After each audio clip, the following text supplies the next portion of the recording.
Est-ce que votre processeur a du mal à suivre avec vos tâches du quotidien? Ou est-ce que vous bavez devant tous ces processeurs de nouvelle génération? Oui? Eh bah accrochez-vous parce qu'aujourd'hui on va parler d'overclock extrême. Et pour le moins qu'on puisse dire, ça va chauffer. Dans mon cas, je vais overclocker un AMD FX 4300, un très vieux mais très bon processeur. Il est idéal pour l'overclock parce que comme toute la série FX, le coefficient est débloqué, mais on verra ça plus tard. Ce processeur sera monté dans une Gigabit LMT USB 3 qui est une très bonne overclockeuse. À 95 watts, le FX 4300 est une grosse niveau consommation électrique et ça va forcément se répercuter sur la chaleur dissipée, c'est pour ça qu'il sera équipé d'un vrai schooler.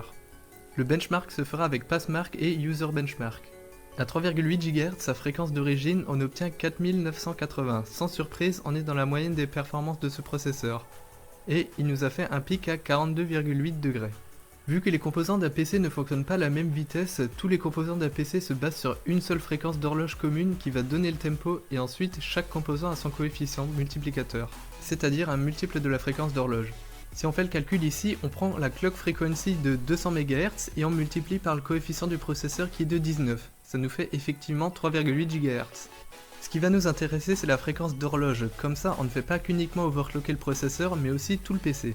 Je vais l'augmenter par pas de 10 et on peut voir que le processeur mais aussi la RAM, le Northbridge et le bus sont augmentés.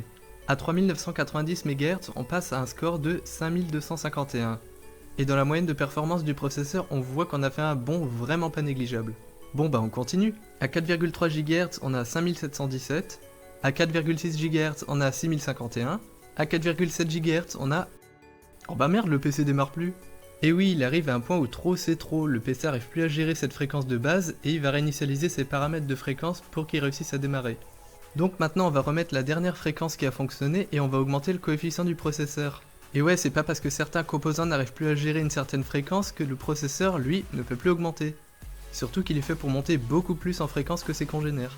On passe le coefficient de 19 à 20, ce qui nous fait 4,8 GHz et... Bah c'est pas vrai! C'est à ce point où le processeur devient instable. Le moyen de régler ça est de soit baisser la fréquence, soit d'augmenter la tension du processeur. Donc j'ai passé la tension de 1,295 à 1,335 volts. Là ça rigole plus, on dépasse les 80 degrés sur le VRM, le bloc d'alimentation du processeur. Par précaution je rajoute juste un ventilateur de 120 par-dessus. Et alors à 4,8 GHz, on a 6193.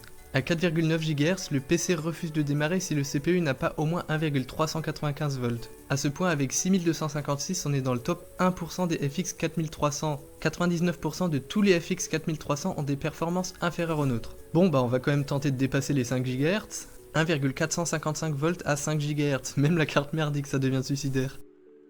6515, à une centaine de points près on aurait été premier mondial sur ce processeur. Mais avec des benchmarks un peu moins utilisés tels que User Benchmark, on est premier, plus puissant que 100% des FX 4300. Et vu que la fréquence d'horloge a aussi été augmentée, la carte graphique et la RAM sont bien meilleures qu'avant. Histoire de comparaison, on est passé à l'équivalent d'un i3 4130 à un i5 4440. Malheureusement, je vais pas aller plus loin avec l'overclock parce qu'on atteint 70 degrés sur le processeur et plus de 85 degrés sur le VRM. Si on voudrait continuer, il faudra prévoir un bien meilleur refroidissement de la carte mère et du processeur, mais c'est déjà assez exceptionnel de monter à plus de 5 GHz avec uniquement un ventirad.